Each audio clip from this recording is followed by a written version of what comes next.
Hello students, welcome to my channel CBSE guide.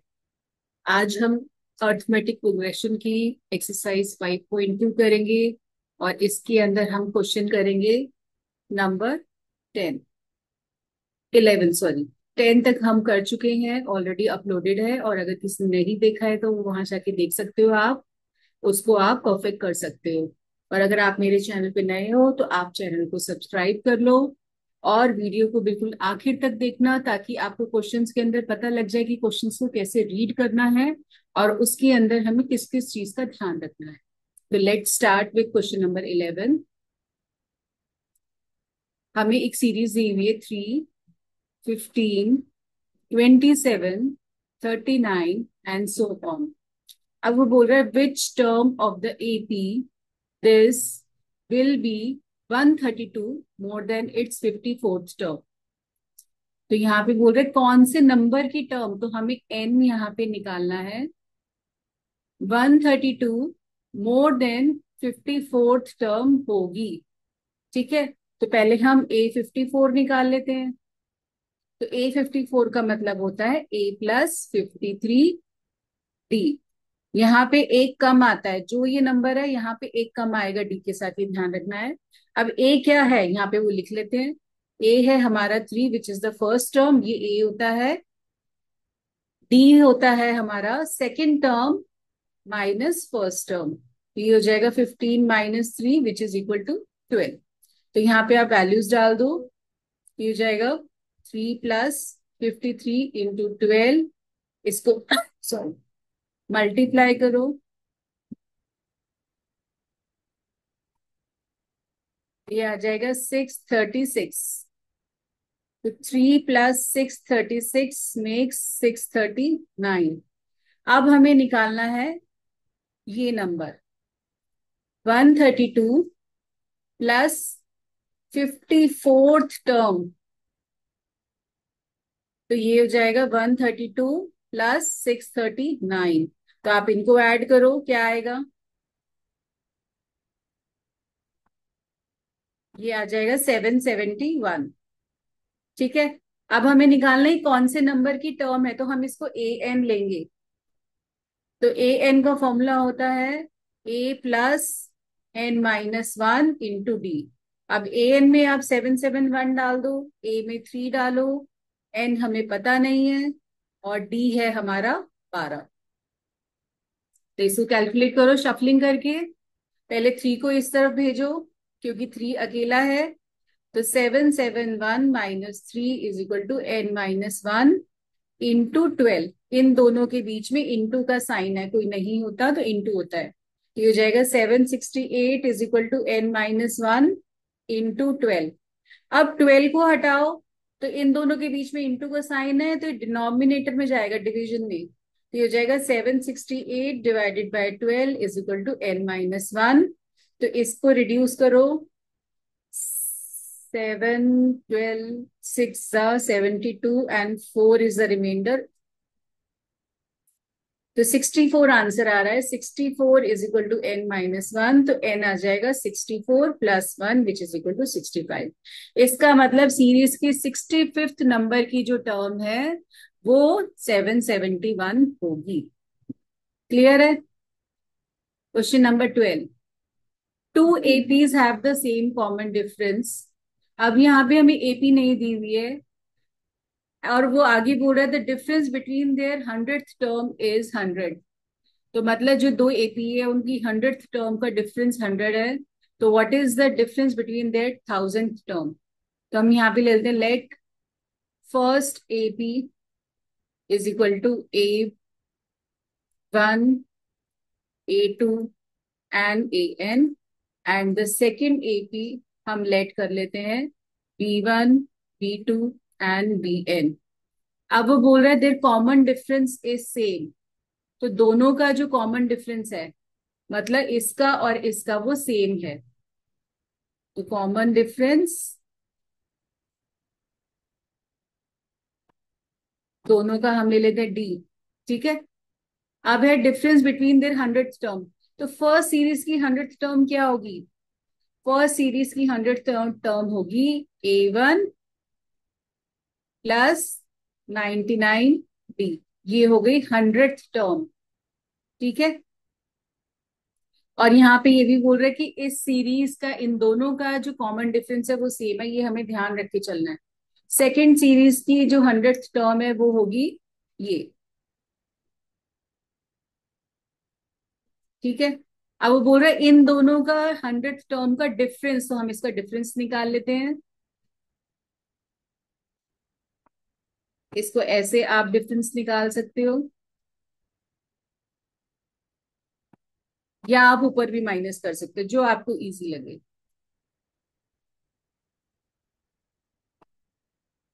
तो ये bracket से साइन चेंज होंगे, ये प्लस है तो ये माइनस हो जाएगा, ये प्लस है तो ये भी माइनस हो जाएगा। तो ब्रैकेट के बाहर अगर माइनस हो तो वो हमेशा साइन चेंज हो जाते हैं। ठीक है। अच्छा सॉरी, ये 100th टर्म है, वो बोल रहे हैं इन दोनों का जो डिफरेंस है वो 100 दिया हुआ है, तो ये 100 है। तो ये कैंसिल आउट हो जाएगा और ये आ जाएगा A1 - B1 = 100। ठीक है। इसको हम इक्वेशन नंबर 1 मान लेते हैं। अब हमें निकालना है difference between their 1000th term. तो हमारी जो फर्स्ट सीरीज की जो 1000th टर्म होगी वो होगी ये ये है A1000। ठीक है। अब हमें लेना है सेकेंड सीरीज का 1000th टर्म। तो ये हो गया हमारा सेकेंड सीरीज का 1000th टर्म। ठीक है। N1000 है यहाँ पे, तो D के साथ एक नंबर कम आता है। अब इन जो दोनों का डिफरेंस है वो हमें निकालना है। तो हमें निकालना है A1000 - B1000। तो दोनों का डिफरेंस क्या होगा? तो ये हो जाएगा A1 + 999D -B1 + 999D। तो अगेन साइन चेंज कर दो, तो ये हो जाएगा A1 + 999D -B1 - 999D। तो ये कैंसिल हो जाए सॉरी, सेम टर्म्स है, एक प्लस एक माइनस कैंसिल हो जाएगा, तो ये आ जाएगा A1 - B1। अब देखो A1 - B1 किसके बराबर था? ये था 100 के बराबर, यूजिंग 1। ठीक है। तो ये आ गया हमारा difference, common difference 1000th term के बीच में। तो हर टर्म के बीच में डिफरेंस 100 ही रहेगा।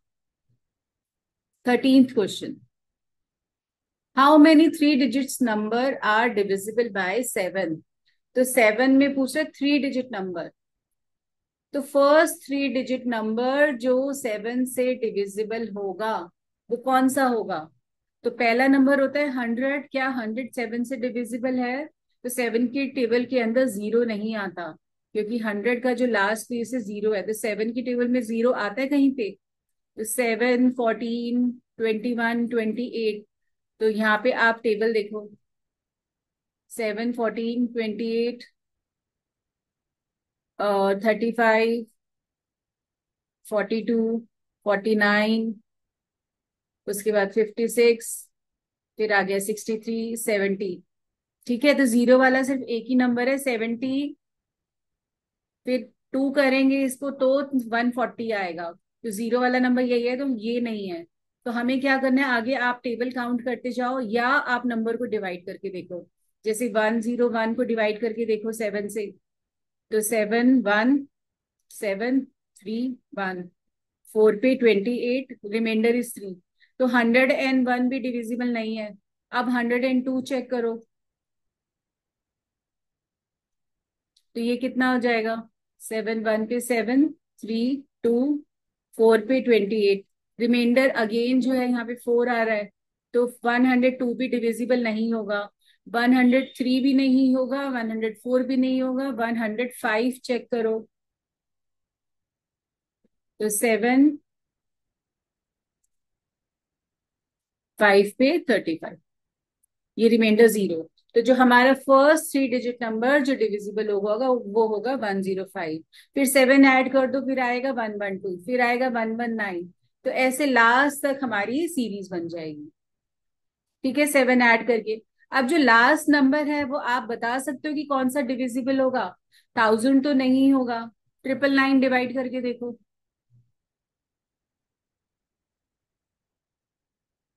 7 1 पे 7 2 9, 4 पे 28, 1 9, तो 2 पे 14, तो इस ये भी डिविजिबल नहीं है। 9 9 9 8 को करके देखो, तो ये आपको डिवाइड करके देखना पड़ेगा सीरीज बनाने के लिए।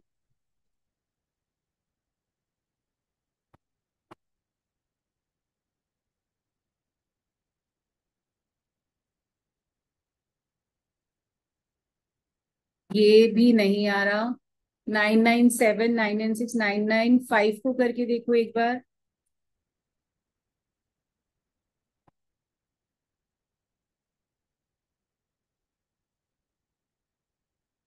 मैंने शायद, मुझे लग रहा है ये नंबर डिविजिबल है, शायद कहीं मिस्टेक करी है। नहीं, डिविजिबल नहीं है। तो चलो कोई नहीं, हम इस क्वेश्चन को दूसरे तरीके से करते हैं, हमें नंबर नहीं मिल रहा। तो यहाँ पे ये फर्स्ट नंबर, सेकंड नंबर। तो अब हमें ये निकालना है how many numbers are divisible by this. तो हम यहाँ पे पहले निकाल लेते हैं A N, which is, sorry, हमें नंबर निकालना ही पड़ेगा, जस्ट वेट। 7 2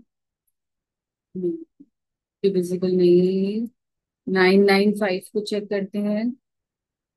1 7 2 9, 9 9 4 को चेक करो, ये भी नहीं आ रहा था, शायद ये आ जाएगा। 7 2 9 4 पे 28, 1 और 4।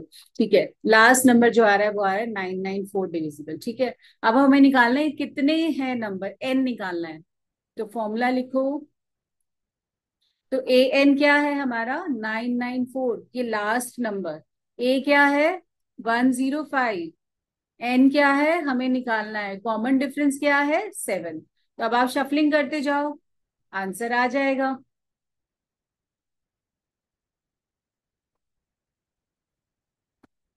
देखो बच्चे, मैंने भी कैलकुलेशन के अंदर टाइम लगा के आपको बताया कि इतना टाइम लग जाता है एग्जाम के अंदर जब फर्स्ट टाइम करते हो।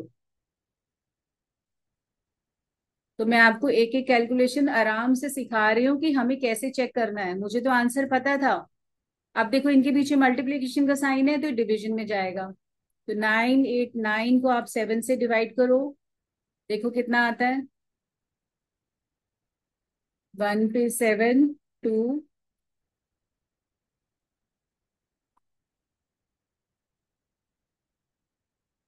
ये मैंने माइनस भी गलत कर दिया, आई थिंक 14 में से 5।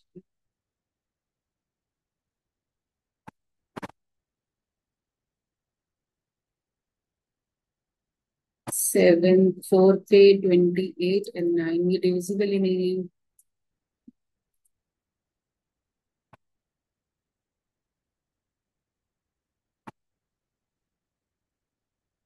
9, what happened to me today, समझ में नहीं आ रहा। 5 गया, 14 में से 5 गया, 9 8 9, तो ये डिविजिबल क्यों नहीं हो रहा,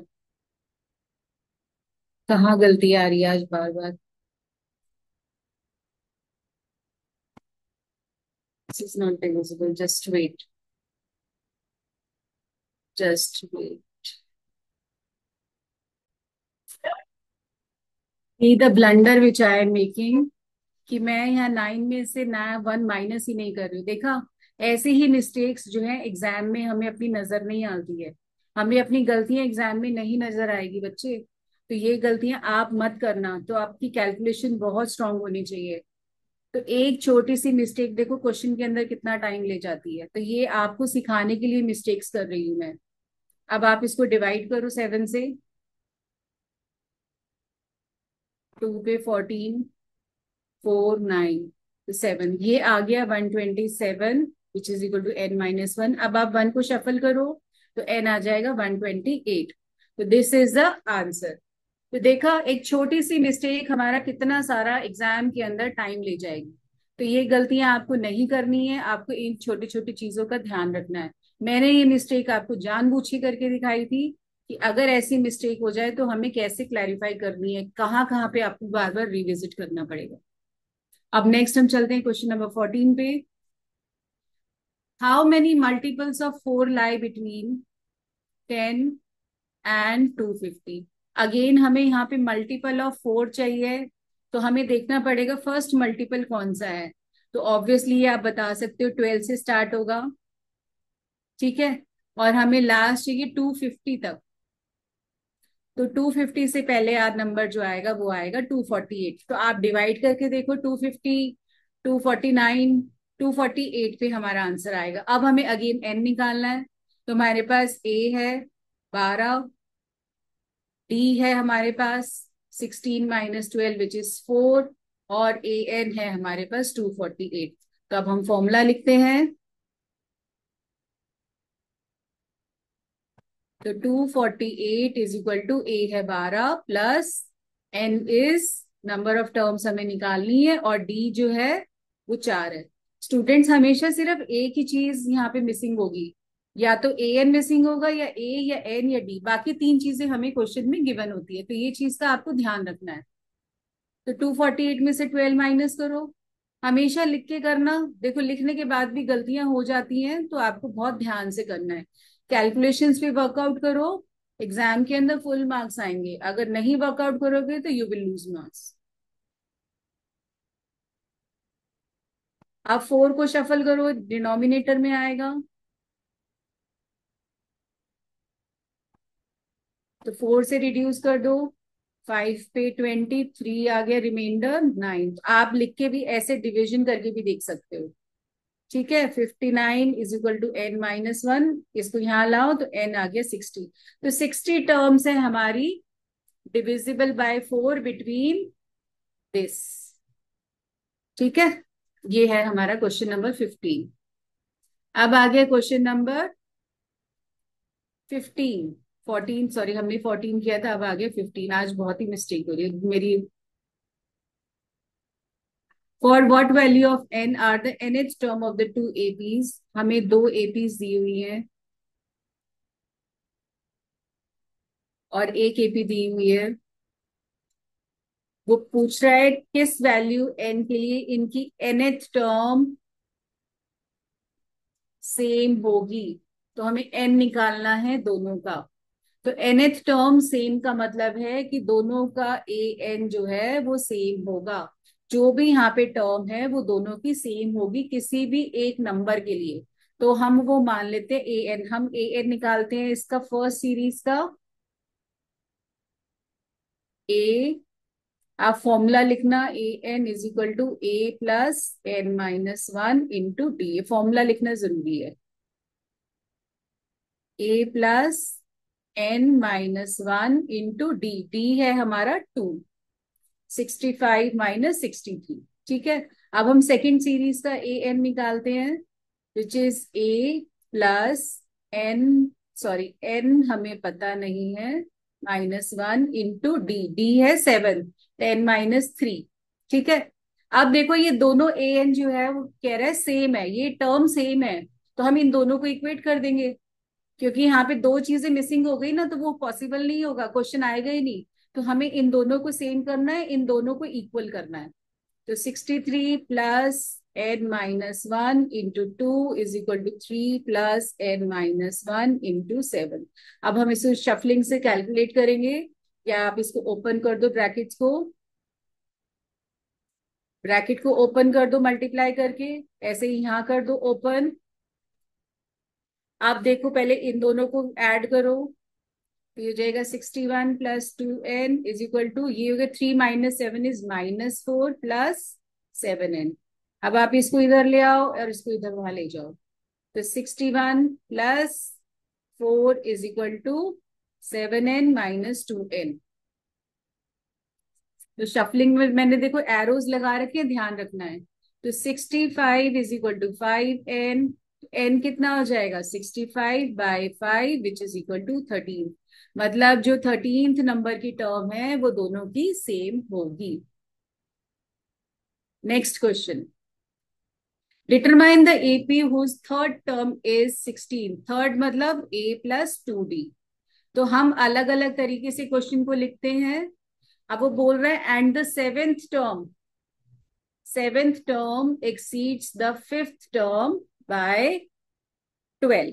तो यहां से एक इक्वेशन बनेगी। तो ये हो जाएगा a+6d is equal to a+4d+12। तो यहाँ पे a और a कैंसिल हो जाएगा, इक्वल टू के इधर और इधर जब सेम साइन होता है तो वो कैंसिल हो जाते हैं। ठीक है, ये ध्यान रखना है। तो अब इसको कैलकुलेट कर लो, इसको यहाँ लाओ, तो ये हो जाएगा 6d-4d is equal to 12, 2d is equal to 12, और d आ जाएगा यहाँ से 12/2 विच इज इक्वल टू 6। तो हमारा यहाँ से d आ गया। अब आप इसके अंदर यहाँ पे क्या निकालना है, डिटरमाइन द एपी। तो d हो गया, अब a निकाल लेते हैं। a+2d is equal to 16। तो अब यहाँ पे वैल्यू डाल दो।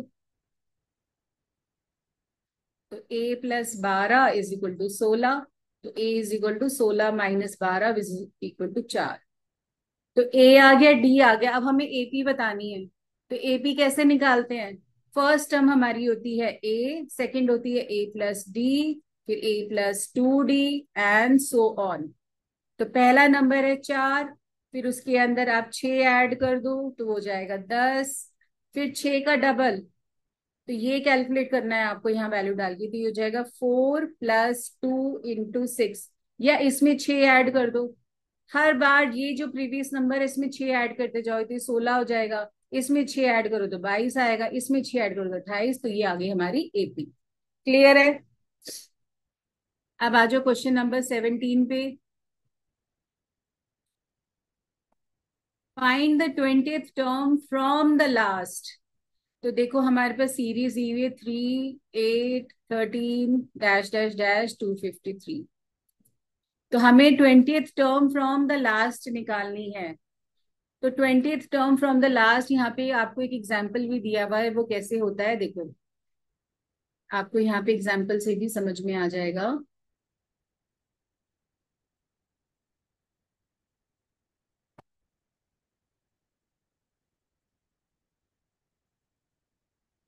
डिटरमाइन द, इसमें मुझे दिख नहीं रहा है अभी।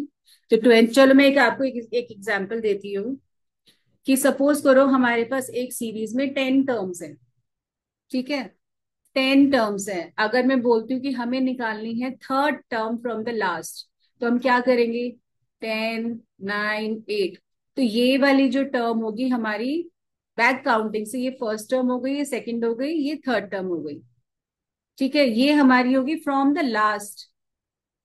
अगर मैं नंबर लिखूं 1, 2, 3, 4, 5, 6, 7, 8, 9 एंड 10, तो third term from the last में आपको एग्जांपल बता रही हूँ। थर्ड टर्म फ्रॉम लास्ट, तो लास्ट से ये फर्स्ट है, ये सेकंड है, ये थर्ड है।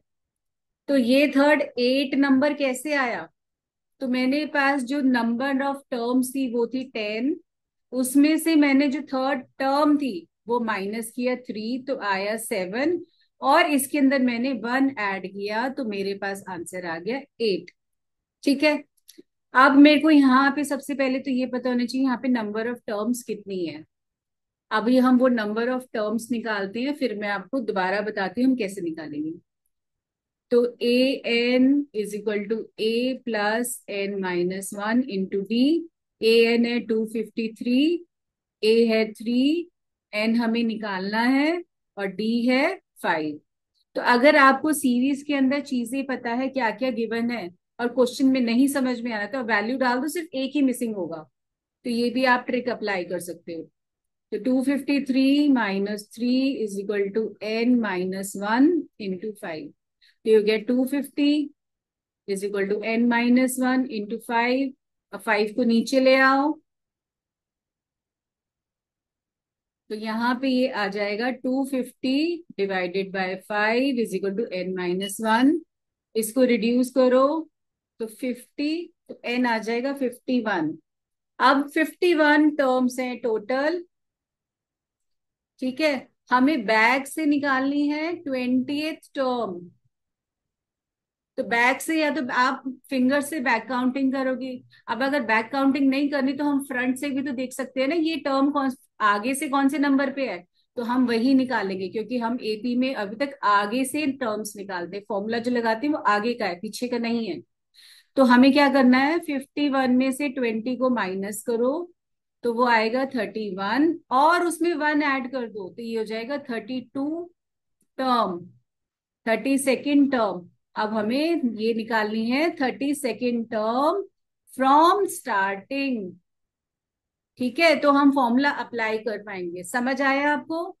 जितना भी नंबर ऑफ टर्म्स है फाइनल, और जो निकालना है बैक से उसको आप माइनस करो, और जो आंसर आएगा उसमें 1 ऐड कर दो। अब हम निकालेंगे A32 विच इज A+31D। तो आप इसके अंदर वैल्यूज डाल दो और आंसर निकाल लो। ठीक है, हमारे पास ए भी है और डी भी है। इजी। आप मुझे कमेंट्स बॉक्स के अंदर इसका आंसर लिख के भेजना। Question number 18। ये क्वेश्चन नंबर 17 इंपॉर्टेंट है, इसका एक एग्जाम्पल भी है, वो मुझे अभी दिखाई नहीं दिया था पर मैं आपको कराऊंगी वो नेक्स्ट वीडियो में। The sum of the fourth and the eighth term of an AP is 24। वो बोल रहा है फोर्थ टर्म और एट्थ टर्म का जो सम है वो 24 है, और ऐसे ही वो बोल रहा है सिक्स्थ टर्म और 10th टर्म का जो सम है वो 44 है। तो हम इक्वेशन बना लेते हैं यहां से। A4 means A+3D plus A+7D। एक नंबर कम आएगा हमेशा, ये ध्यान रखना। तो ये हो जाएगा 2A+10D इज इक्वल टू 24। देखो यहाँ भी 2 है, ये भी 2 का मल्टीपल है, ये भी 2 का मल्टीपल है, तो सब में 2 कॉमन है तो 2 कॉमन निकाल लो। यहाँ पे होता है 2 × 5 लिख सकते हैं हम इसको, तो 2 बाहर ले लिया तो यहाँ बच गया 5D। ये हो गया 2 × 12, 2 × 12, तो 2 बाहर ऐसे लिखा, तो ये 2 और ये 2 कैंसिल हो जाएगा, तो इक्वेशन आ जाएगी A+5D इज इक्वल टू 12। ये आ गई इक्वेशन नंबर 1। अब ऐसे ही हम यहां से बनाएंगे, एक नंबर कम, तो ये हो गया 2A+14D इज इक्वल टू 44। तो अगेन ये भी 2 का मल्टीपल है, ये भी 2 का, ये भी 2 का, तो सब में 2 कॉमन, तो मैं डायरेक्टली सिर्फ 2 हटा के लिख रही हूँ। ठीक है, ये होगी हमारी क्वेश्चन नंबर 2। अब आप इसको एलिमिनेशन से सॉल्व करके ए और डी निकालोगे। ये मैंने आपको जो स्टार्टिंग के क्वेश्चंस में उसको एलिमिनेशन मेथड से सॉल्व करना सिखाया है, तो शायद आप दौड़ना सीख गए हो, पर मैं बता देती हूँ, चलो फिर भी एक बार जो नए हैं बच्चे उनके लिए। तो साइन चेंज लीनियर इक्वेशन से हमने सब किया है ये। तो -2D इज इक्वल टू -10, तो D इज इक्वल टू 10/, ये आ गया डी। अब आप 5 ए की वैल्यू निकाल लो। ठीक है, अब वो बोल रहा है फाइंड द फर्स्ट 3 टर्म्स, तो ए क्या है, चलो मैं ए भी निकाल के आपको बता देती हूँ और टर्म्स भी लिख देती हूँ। टर्म्स आप खुद निकालो, I am not going to find the terms, वो मुझे आप कमेंट बॉक्स में लिख के भेजना। 5 × 5 इज इक्वल टू 12, तो ए आ गया 12 - 25 विच इज इक्वल टू -13। तो फर्स्ट टर्म हमारी ए है, सेकंड A+D है, थर्ड होगी A+2D। आपको इसके आंसर्स लिख के मुझे भेजने हैं। This is your homework. Question number 19, again important, ये वर्ड प्रॉब्लम्स एग्जाम में आती हैं। Subbarao started to work in 1995 at an annual salary of 5,000। उसको फर्स्ट ईयर के अंदर, साल में, मंथली नहीं है, इस ईयर की है, 5,000 मिले and received an increment of ₹200 each year. और हर बार उसको 200 रुपए का इंक्रीमेंट मिला, तो नेक्स्ट ईयर हो जाएगी 5,200, थर्ड ईयर में हो जाएगी 5,400, ऐसे बढ़ती जाएगी, एपी बन जाएगी। In which year did his income reach 7,000। तो ये लास्ट है हमारा, तो हमें क्या निकालना है यहाँ पे, एन निकालना है, क्योंकि ए है, डी भी है, ए एम भी है, तो मिसिंग क्या है, एन। तो फॉर्मूला लिखो, तो 7,000 is equal to A+n-1 into D. D 200 है, तो इसको पहले माइनस करो,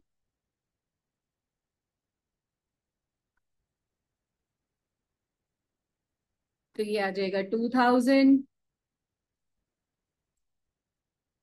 इसको डिवीजन में लेके आओ, देखो कितनी कैलकुलेशन होती है क्वेश्चन के अंदर। ये आ गया 10 तो एन आ जाएगा 11 शफलिंग करके। तो 11th ईयर में उसकी सैलरी 7,000 हो जाएगी। क्लियर है?